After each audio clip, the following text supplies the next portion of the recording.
All right, let's talk about a strategy that honestly, some of the world's biggest companies would be lost without: outsourcing. And look, a lot of people think it's just about saving money, right? But that's not the whole story. Not even close. It's really about mastering the art of focus.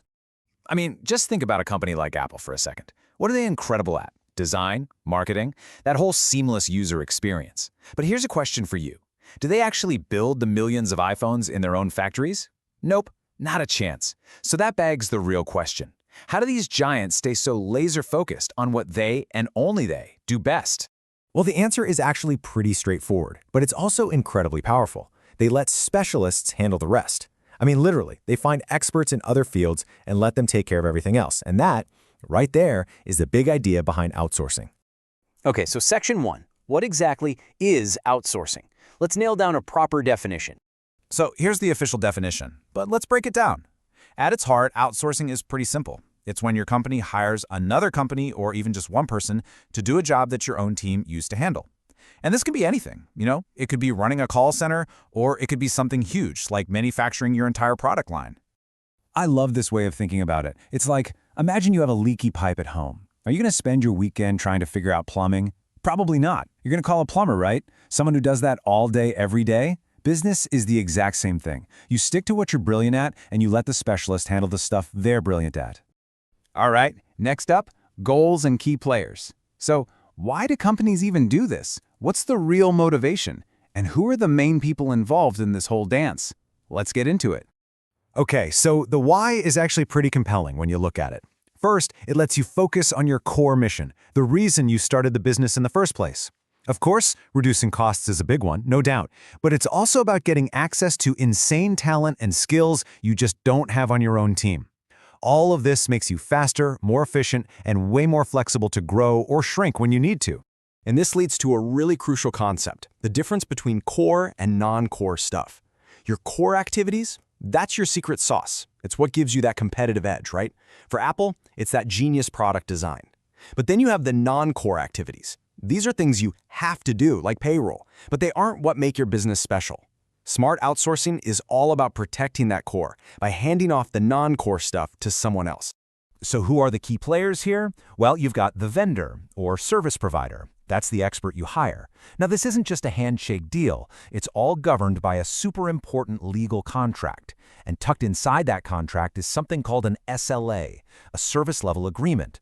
Think of the SLA as the ultimate rule book. It spells out exactly what quality is expected, how fast things need to get done, and what happens if they don't meet those standards. All right, part 3, the process step by step.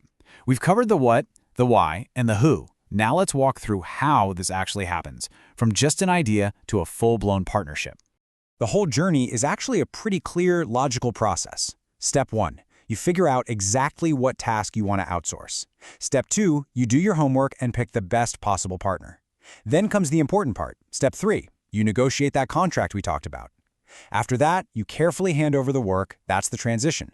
But you're not done. Step 5 is all about monitoring their performance. And finally, based on how they're doing, you either renew the contract or decide to part ways. It's a constant cycle, really. Okay, section 4, a menu of services. Because you gotta know, outsourcing is not a one-size-fits-all kind of deal. It's more like a menu you can order from, depending on what your business actually needs. First up, you've got Business Process Outsourcing, or BPO. This is probably the one you've heard of most. It's all about outsourcing those routine, day-to-day processes. A perfect example is Amazon. Think about the millions of customer support calls and emails they get. They don't handle all of that in-house. They outsource a ton of it. Then, if you take a step up in complexity, you get to Knowledge Process Outsourcing, or KPO. This isn't about routine tasks. This is about outsourcing serious brainpower.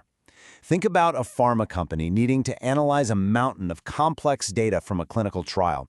They're not going to give that to just anyone. They'll outsource it to a highly specialized research firm. Next on the menu is Information Technology Outsourcing, ITO.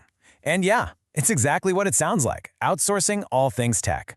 A company could hire an external team to build their software, manage their servers, or, and this is a huge one today, handle their cybersecurity. It just makes sense to bring in the pros for that. And last but not least, we have maybe the most famous type of all, manufacturing outsourcing. This is the classic model where a company designs a cool product, but lets someone else actually build it. Nike is the poster child for this, right? They are all about the brand, the design, the marketing, but the actual shoe manufacturing, that's outsourced to specialized factories all over the globe. All right, time for a reality check. Let's get into the risks versus the rewards. Because, like any big business move, outsourcing is a balancing act. You've got these incredible benefits on one side, but you also have some very real risks on the other. So let's start with the good stuff, the rewards. And honestly, the list is pretty awesome. We're talking lower costs for sure, but also you get to tap into a massive global talent pool you could never access otherwise. This means better efficiency, more productivity, and getting things done way faster, all while your own team gets to stay focused on the big picture strategic goals. Sounds amazing, doesn't it? So, what's the catch? Well, here it is. The big one is that you lose some direct control, and for a lot of founders, that's tough.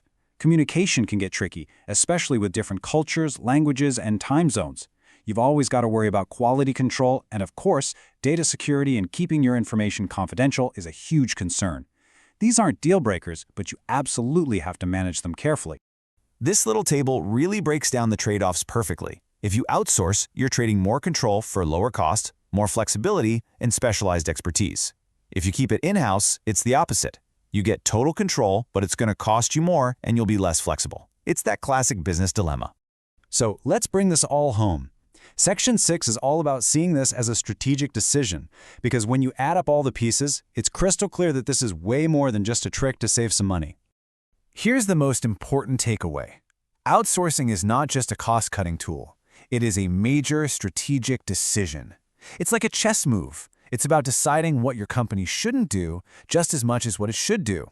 And when you get that right, it lets you focus your energy and resources with incredible precision. So yeah, it's a huge strategic choice for a business. But let me leave you with this question. Think about your own life. What's a non-core task for you? Is it doing your taxes, cleaning the house, maybe even cooking dinner? Just imagine for a second. What could you accomplish if you let an expert handle that stuff so you could focus all your energy on what you do best?